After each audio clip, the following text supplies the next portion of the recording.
Hello guys, good evening sa inyong lahat. It's evening already here in Philippines. Kailangan daw maging be friendly ako. Yeah. Kapag ginawa kang baliw sa Denmark, be friendly pa rin yan. Ngumiti ka, parang ngiti ni orangutang sita. Yeah. Tapos kailangan guys, kung bigyan ka ng kaso, ipasok ka sa mental hospital, be friendly. Yeah, be friendly. Be friendly sa mga plastic. Yeah. Kasi kailangan mong umiti sa mga plastic na kunwari walang nangyari. Ya. Kapag pinahila ka sa sa mga pulis papunta sa kulungan, be friendly pa rin. Kailangan maging friendly ka sa tao sa Denmark. Bakit? Ay, grabe, napaka-friendly nila. Very friendly. Yung nag-ano ng kaso para ikulong ka doon ng sobra isang oras, kailangan maging friendly ka. Bakit? Hindi hinaharap sa'yo. Yeah. Kailangan huwag kang magsasalita. Yeah, be friendly. Yeah, smile. Kailangan nakasmile ka pa rin para buhay na buhay ang kanilang mga hasang. At saka kapag hinila ka guys na binibisita mo yung anak mo sa school, tatanungin mo kung okay lang si Jeanine doon, be friendly. Pinapahabol ka sa pulis na may baril. Be friendly guys. Kailangan maging friendly ka.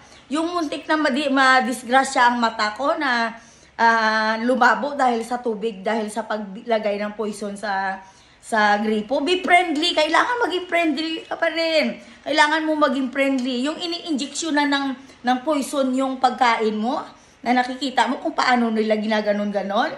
Be friendly guys. Mamamatay ka na lang sa Denmark. Kailangan maging friendly ka all over the world. Yes. That's very important. Be friendly. Lahat ng naranasan ko na pinatake ako ng medicine, pinabuli, cybercrime, women's trafficking, be friendly. Yeah.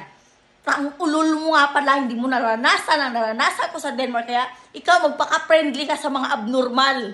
Bagay sa inyong magpaka-abno. Yeah. Lubay-lubayan nyo ako kung saan ako pumupunta. Makapal ang mukha nyo para magparinig ng mga be friendly, be friendly. Hindi nyo naranasan ang naranasan ko. Kaya magpaka-friendly kayo sa Denmark. Tama. Makipag-usap kayo sa baliw. Yeah.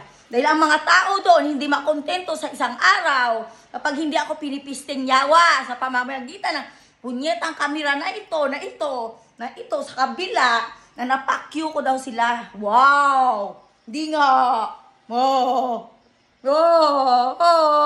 Mga sinungaling.